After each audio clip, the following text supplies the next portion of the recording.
Hey guys, it's QuickyBaby and welcome back to World of Tanks. This time we've got the pleasure of watching... Oh wow.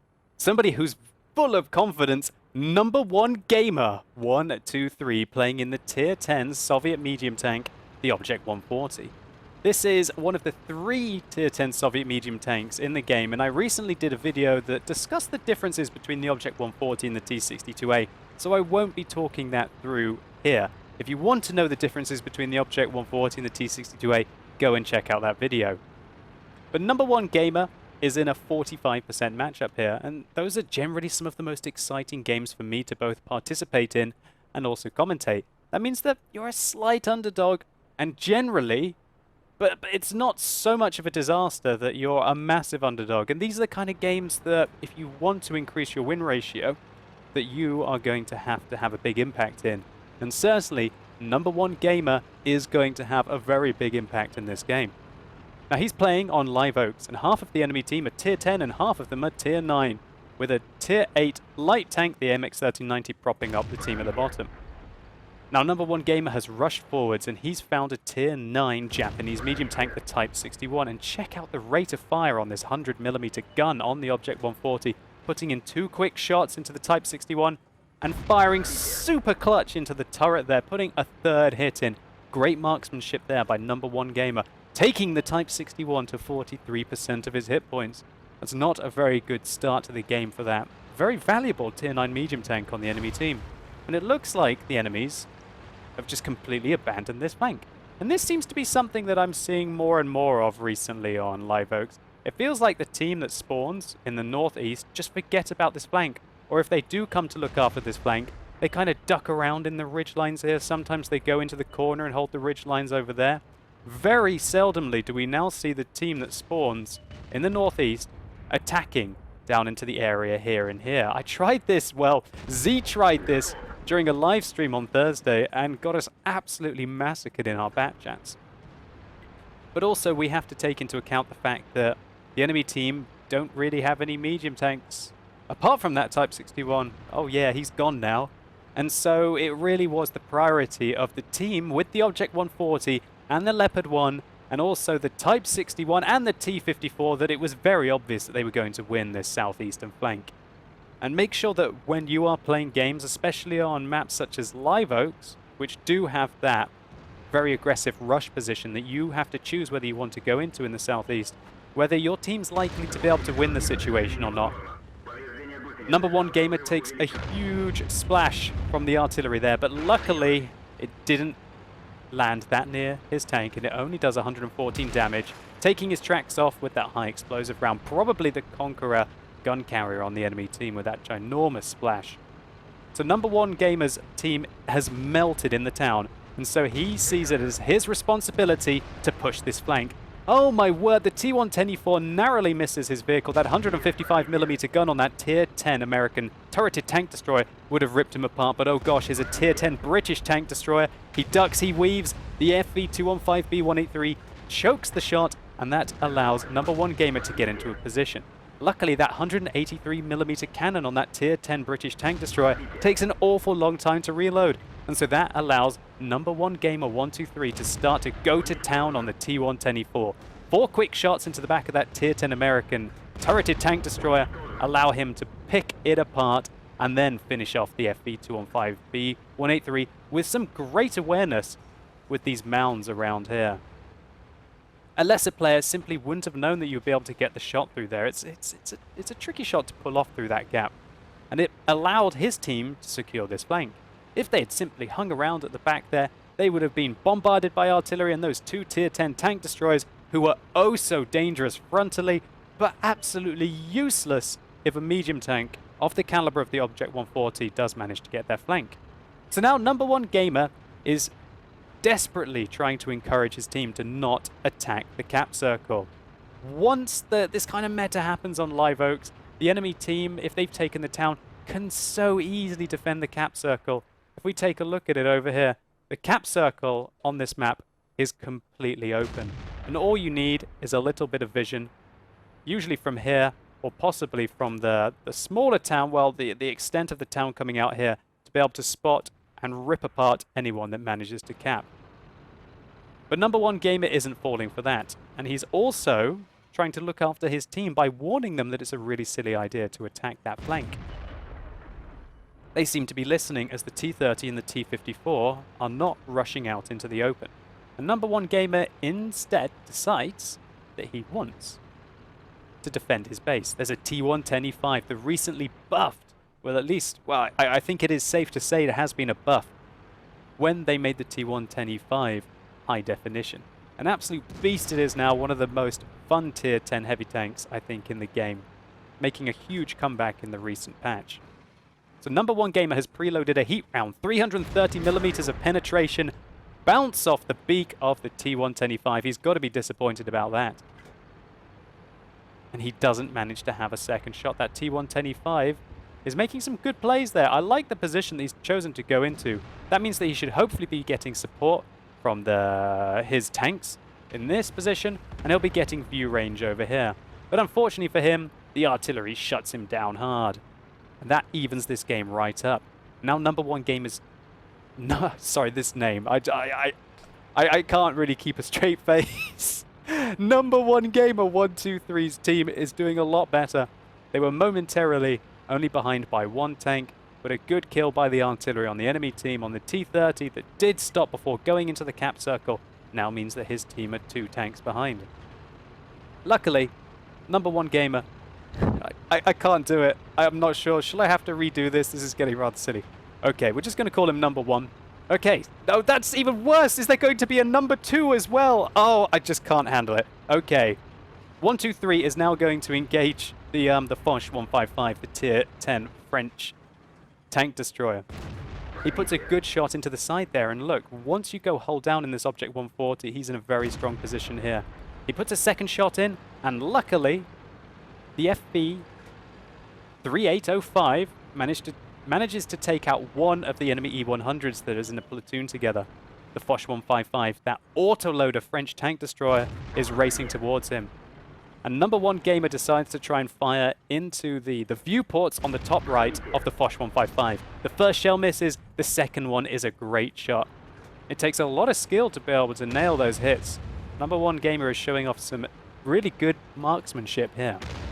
The Foch 155 seems to have got himself out of position, and we hear both artillery shells miss. The first shell goes in, and remember there's a 5-second delay between each shot that the Foch 155 can fire, and even though it's fairly mobile with a good traverse, number one gamer in his Object 140 is able to outmaneuver him and take him down. But oh gosh, the other E100 has managed to rear his ugly head. Number one gamer suggests to the Su-122-54, which is a very fast tier 9 Soviet medium tank, to turn and run. Unfortunately as well, the artillery that was doing such a big amount of work on number one gamer's team is now melted. And so trying to take down a tier 10 German heavy tank, such as the E100, is going to be real tricky. It's going to be really tricky for number one gamer in this Su-122-54. Now the Su-122-54 did not listen to number one gamer. He stood, he fought, and he is going to melt momentarily. Sorry for the spoilers, sort of giving it away a little bit here. When you've got 2 artillery bearing down upon you and an E100, it's not going to go very well. But thankfully, he's slowed down the E100 a little bit on the enemy team, and so that means that number one gamer has got a little bit of time to probably take out the Foch that is inside the cap circle. And there he is. A great clutch shot into the weak side armor of the Foch resets the cap. And that gives number one gamer a little bit of time to now find a more advantageous position where he can engage the Foch. But he's got to be afraid here, because there are 2 artillery on the enemy team still, and the Batchat 155-55 is a very fast loading and fairly accurate artillery that we can hear narrowly misses number one gamer. Number one gamer goes back up and tries to find more cupolas on the Foch. This time it's the tier 9 French tank destroyer without the 155mm autoloader. But that means that his 120mm gun that's on the tier 9 tank is going to be faster firing. And artillery splashes his tank. Another one narrowly misses. That could have been the end of the game there if the Conqueror gun carrier had hit flush. It's likely that you're going to lose 800 to 1,000 hit points. But now number one gamer is loading his heat rounds. And they bounce off the upper plate armor of the Foch. Amazing. Well, not really, considering he's shooting straight up at it, but the next one goes in. A good bounce there of his armor, and number one gamer decides to track the Foch on the enemy team, enabling him to get his side, and he takes out the second Foch of the game by outmaneuvering them. He takes a hit from the artillery, and remember, whenever you get hit by artillery in this game, it reveals their position. And so he should know now that they are in the town. His most important thing that he has to do right now is get away from this E-100. But he just fired all of his heat rounds against the Foch, and so that means he's not going to have them to deal with the thickly armored German tank, which might be a big problem later. And remember, that E-100 is still full health. But let's forget about the E-100 for now. He's got to deal with this artillery threat, this Tier 9 French SPG. He puts a good shot into the top of it, but the low alpha damage on the Object 140 means that he has to shoot him twice. The next shell goes just over. You don't want to hang around here for much longer, buddy. The Conqueror gun carrier might be lining up his shot, but he takes him down with his third hit. Well, his third shot and the second hit into the Tier 9 French SPG. So number one gamer has picked up a top gun, done 5,600 damage, but the game is not won yet. I told you that these 45%ers are going to be a close run event. He manages to spot the Conqueror gun carrier and doesn't get spotted himself. That's a great result, because that means he gets to put the first shot into the tank. He doesn't want to hang around for long, though. The longer he waits, the more opportunity there will be for the E-100 to come and find him. But that lets him feel a lot more safe. We know exactly where the E-100 is now, and so that means that he can isolate this Conqueror gun carrier on the enemy team and deal with him before he then goes and has a one-on-one with the enemy E-100. Now, great knowledge here. He knows that he can destroy these buildings and makes that Conqueror gun carrier on the enemy team look rather silly indeed. Very good use of game mechanics here, number one gamer.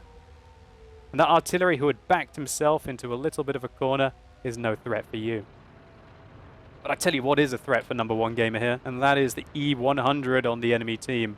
Fairly competent player, he's going to have to respect this guy. And if the E-100 is using the 150mm gun and not the mouse gun, that means that he is going to be a one-shot far more often than not for the Tier 10 German heavy tank. Number one gamer 123 now hopefully has realized that these bushes are your friends when you have to deal with people who are marauding your cap circle. Now, if he's calm, he's not going to get spotted here, and he'll be able to use the bushes. However, he panics and he decides to fire, and evidently because Sixth Sense goes off too late, he was not spotted until he fired. That was a rushed shot. But luckily, the heat round bounces off the turret armor of the Object 140. That should give number one gamer enough time for one more shot to interrupt the cap. Make it count. Oh my word, a beautiful shot there into the lower plate of the E-100. Completely resets the cap, giving number one gamer almost a guaranteed defender medal. The E-100 misses another round right over the top of your tank. And when you're playing in the Object 140 with a great rate of fire, that means you can fire multiple times for every time the E-100 has. The E-100 might have great armor, but when you're shooting up into the lower plate of it with 260mm of penetration, it's not that good. And the great rate of fire on the Object 140 has already done 1,500 damage. The E-100 misses again, and so that means that number one gamer has got all the opportunity in the world to start cutting him down.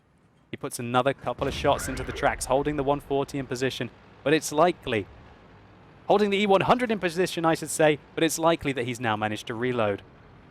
He's very close now. He might be able to hit him. He doesn't fire. It's tense. Headshot right into the top bar of the Tier 10 German heavy tank, securing the game, the Radley-Walters medal. What a fantastic carry here. You certainly lived up to your name, number one gamer. So what a fantastic result here, an all-round very solid play. The only mistake I really felt that you made was rushing this bush at the end. You weren't spotted in it. You could have gone out, spotted the E-100, pulled back behind the bush, fired through it without getting spotted, and got some shots in for free. Luckily, however, your strong Soviet turret armor managed to hold up, and it looks like this heat ricochet off your turret cheeks here was the difference between winning this game and picking up your Radley-Walters medal and getting annihilated. Nevertheless, all-round solid play here and a fantastic carry, winning so many one-on-one engagements throughout the battle. And knowing when it was time to be aggressive, because really that's the only chance you've got to get yourself back into the game. And sometimes that's the difference between winning and losing in your medium tanks. Calculated aggression. On your marginal games such as this one, you really do need to have the impact in them. Let's just take a very quick look at the post-game stats. So the final kill of the game scored number 1 gamer the Radley-Walters medals for 8 kills.